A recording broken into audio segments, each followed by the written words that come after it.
ان الوزارات حتى المعنيه بمساله الانتخابات كوزاره الاداره المحليه والشباب والتموين وغيره مما لا شك لها صله مباشره بالعمليه الانتخابيه، فنود ان تكون اداره هذه الوزارات لجهات محايده تماما. وخاصه يعني نحن رصدنا ان هناك تعيين لاعداد كبيره من حزب معين في مواقع تنفيذيه مؤثره، ومعي ملف كامل بالاسماء والوظائف التي تم تعيينه في جميع المحافظات لمن أراد أن سوف أسلمه للسيد الرئيس 13 محافظة،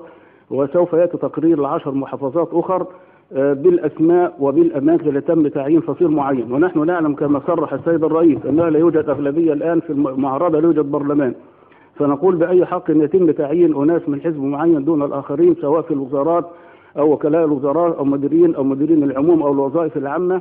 وسيادة الرئيس قال أننا رئيس لكل الأحزاب، لابد أن نكون على مسافة واحدة من جميع الأحزاب،